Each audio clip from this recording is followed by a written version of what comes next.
the hell you go from blowing a team out to getting blown out? You got blown by a team. Oh, dang, Kelly Owanga. They missing Kelly Owanga. Trevor Reza. Dwight Stiffenhauer. They missing their guys. Ow.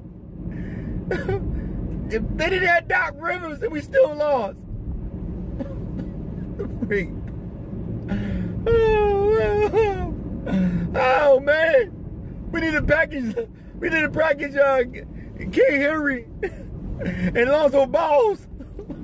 Package them up for Scalabrini, man. These guys suck. We need to just go ahead and package them up. Bill One can't even freaking coach. He don't know the difference between A's and B's. How we keep losing like that? JaVale McQueen, where were you, JaVale? You supposed to bail us out. You had a flu after shooting that daggone free throw that it did nothing. You back on Shaq and the Fool, fool. You back on Shaq and the Fool.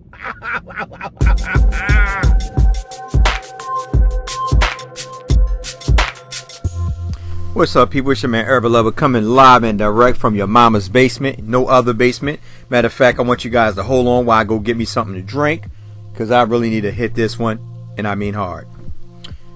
Now, the Lakers got blown out. We know this. We know they got blown out. First and foremost, I want you guys to understand. I want to share something with y'all about not believing the hype. Alright? Now let's go to the Lakers. For all my Lakers fans, my LeBron Knights, listen to me, and I want y'all to listen clearly, okay? The Lakers got blown out. They got blown out by a team that basically didn't have a lot of their players. So before we Lakers fans start becoming biased and start saying, well, the refs didn't do this. Like I said in Twitter, if you go and look on the Washington's Twitter account, or some of the people who are Washington fans, because I'm a basically DC native. I'm basically in Baltimore, for those that do know and for those that don't know. Some of the fans were saying the exact same thing that us Laker fans were saying about the foul calling. At the end of the day, the Lakers did not come to play.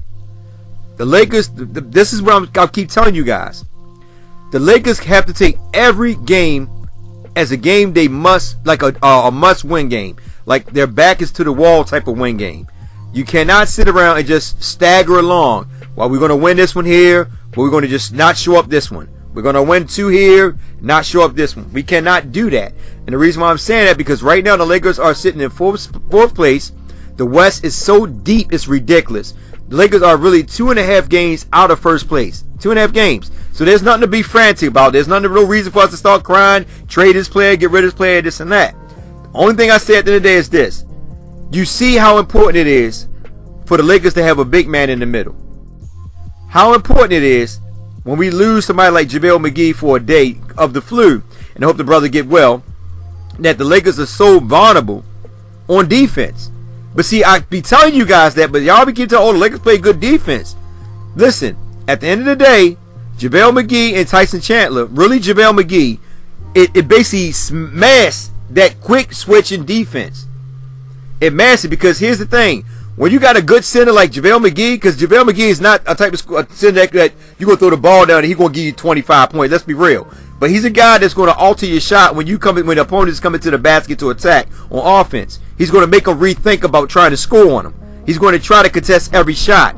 And when you do that, you make the offense honest, where they're not going to be penetrating as much, because JaVale McGee going to come off the spin and try to get that block. He's going to always try to fight for that block. The difference between him and Tyson Chandler is, Tyson Chandler, he just stands there. And I'm not knocking Tyson Chandler. He's a pretty good defender, but you got to remember he's up in age now. So he's not going to move around real agile as JaVale McGee would. The difference between JaVale McGee is this. When JaVale McGee is not there, well, when he's there, and Tyson Chandler coming to back him up, which is a good thing, because most time when Tyson Chandler come back him up is when JaVale McGee is either tired, or he just probably not have a good game, or, you know, they're bringing in their second unit.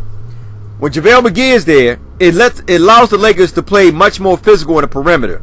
Because if they get blown by, then they got JaVale McGee to back them up. I've been saying this since last year. The Lakers need an interior defender. That's why 2 years ago when Whiteside was available, I wanted him so badly. You know, but I don't know what happened to him. Is he still playing in the NBA? I don't freaking know. He must come off the bench. But anyway, LeBron James was a no-show last night. This is why I was like saying that There's no reason. First and foremost, let's make sure we don't make excuses. I'm not with the excuse. I'm sorry. I'm not gonna sit here about the refs.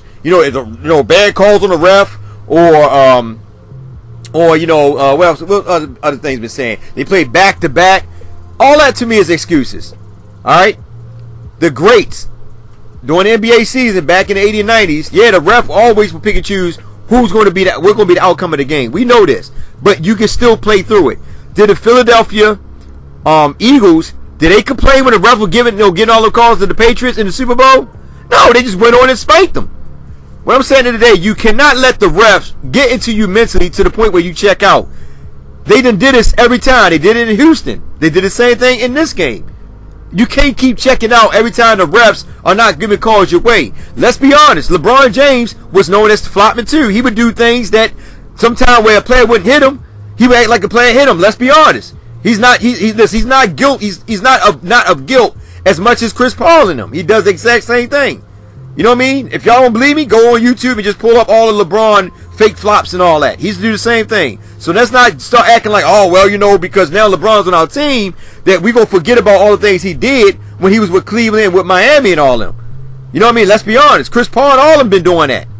If you're a master of it, there's nothing wrong with getting away with it. But you cannot let the refs get to a point where they get to you mentally that you just check out. LeBron James checked out. And I feel bad for Luke. Because Luke Walton's between a rock and a hard place. Because here is the point where you should sit LeBron James down. LeBron James did not have it. He looked tired. I don't know if like I said, he checked out. He checked out, but he also looked tired. He didn't have no like he couldn't get up. And I'm saying that LeBron reaching this, age is catching up with him. No, he just like he couldn't get up. That's why I say that when they blow teams out, it's important that veterans sit down and get as much rest as needed, especially if they have a back-to-back game, and let the young guys finish the game out.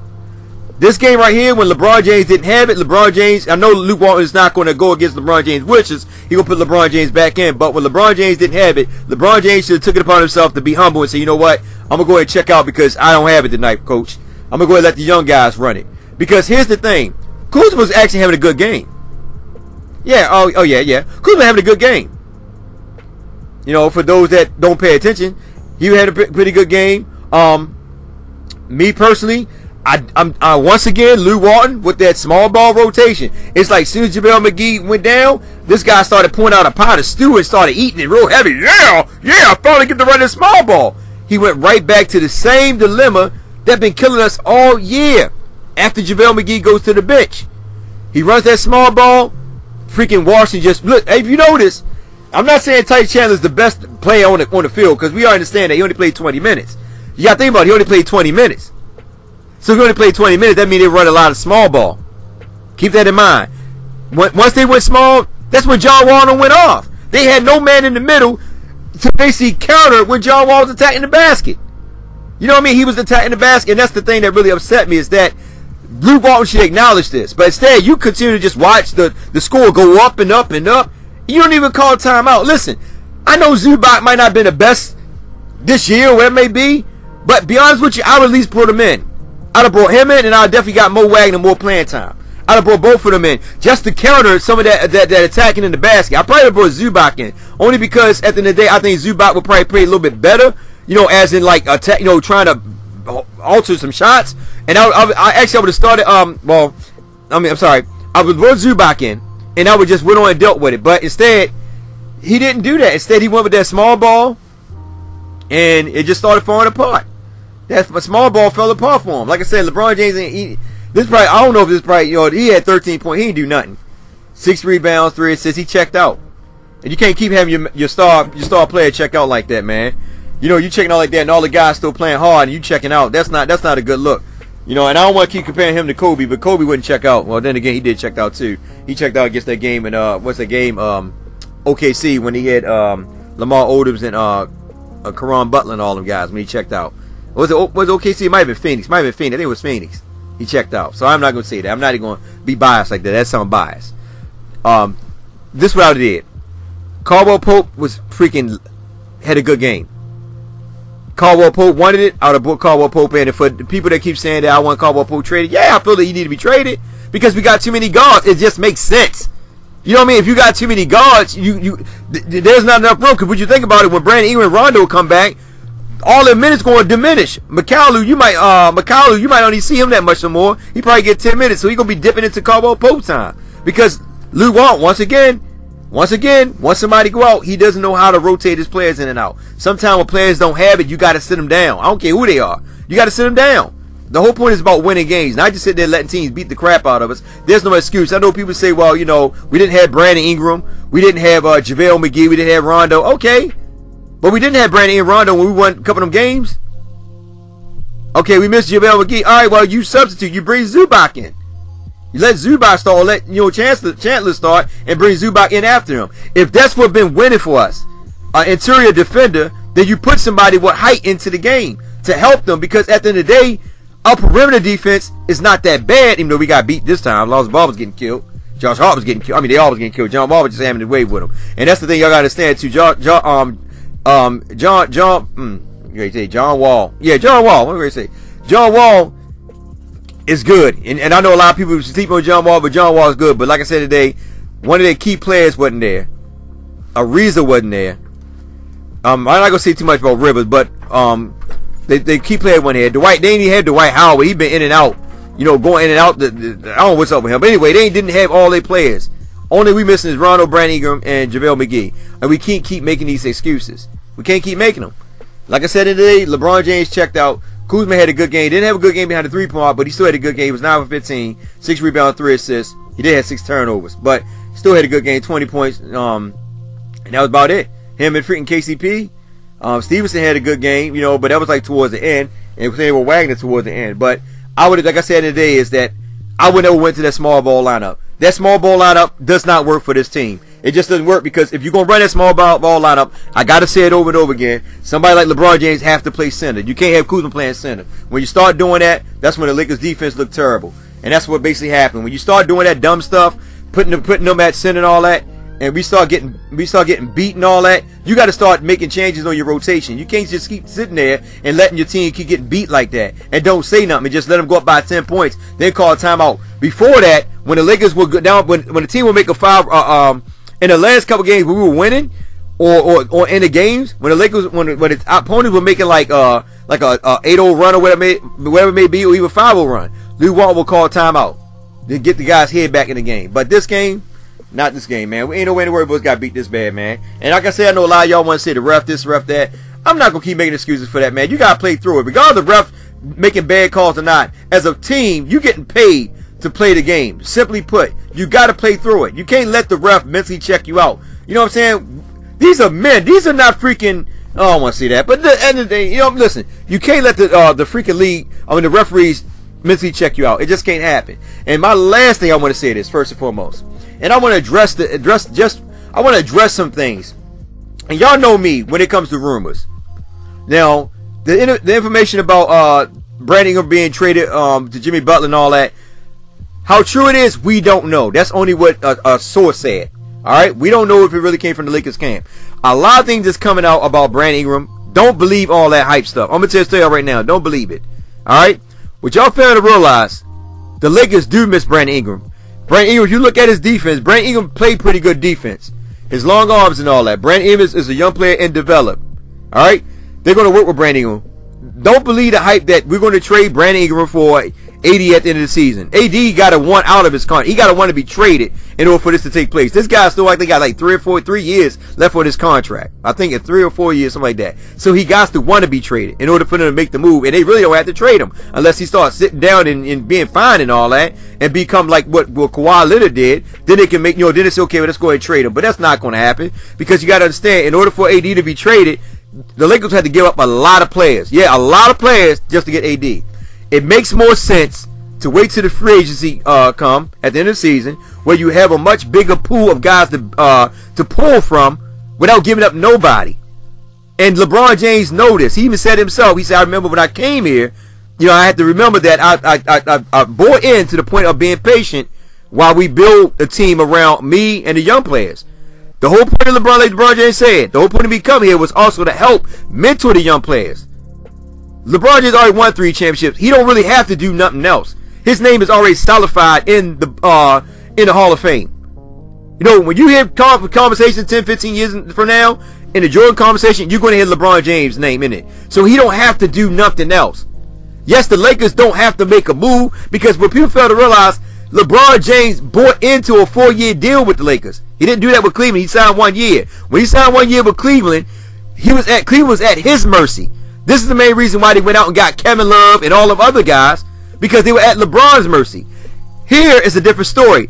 If they were going to trade Brandon Ingram for AD and everybody else, why didn't they do that when Carmelo Anthony, when LeBron James tweeted or basically stated he would let have Carmelo Anthony here? And the Lakers basically reneged that. They didn't want him here. Carmelo Anthony didn't come to LA. So they didn't give LeBron what he wished, because they sat down with LeBron and they told LeBron, this is the way we want to go. This is the way we want to go. They know, listen, Magic Johnson, he might be hung strung over LeBron James, but he's not a fool. He's not going to make the moves unless he knows that it's going to benefit them in the long run. He know LeBron James is 34 years old. He know LeBron James only got a couple more years left in the league. He's not going to be a fool to go ahead and just, trade away young players for players that be injured and stuff like that, because you're going to give a whole bunch of people. It's the same thing with Greg Popovich. When Greg Popovich wanted to get all them players just for Kawhi. Even though, for me personally, don't get me wrong, I wouldn't give him up neither, but the thing is, at the end of the day, he's not going to make the move like that, because they could have made that move with Kawhi Leonard. It don't make sense to me.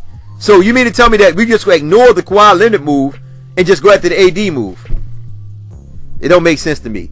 At the end of the day, for AD, who's a franchise player, saying it with Kawhi, but AD is a franchise player because there's not too many power forward / centers left in the league like him and DeMarcus Cousins and them. Whatever they try to trade, New Orleans Pelicans is going to get a big amount of love back to their organization. They're not going to give away for 2 breads and a cookie. It's not going to be a Paul Gasol move. You know what I mean? It's not going to happen. So before we start jumping to rumors and saying all this crazy stuff, it's not going to happen, okay? At the end of the day, the Lakers do need Brandon Ingram right now.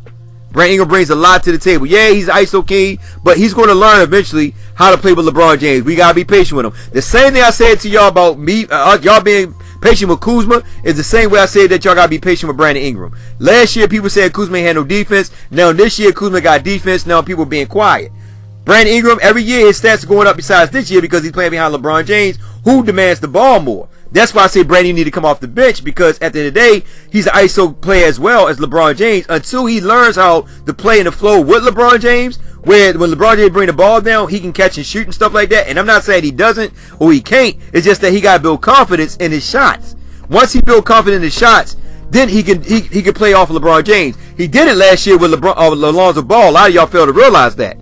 He played off Lonzo Ball. So I know he can do it. So you just got to be patient with the young brother. But we missed him right now. At the end of the day, like I said, when LeBron James, this game with LeBron James didn't have it, that's where Brandon and Kuzma and Lonzo Ball could excel. When he ain't got it, because remember, there going to be games where LeBron James just not going to have it. And that's where you need the young players to step up and play their role. Simple as that. Anyway, it's your man, Urban Lover. Like, share, subscribe, get in the comments and tell me what you think. You know I love you guys. I try to keep it real. At the end of the day, I'm just going to knock down all strongholds and bullcrap walls that other people put up to bring it to y'all live and correct. If I'm wrong, hey, I'm one of them dudes that will apologize. But only to your mother. She love me.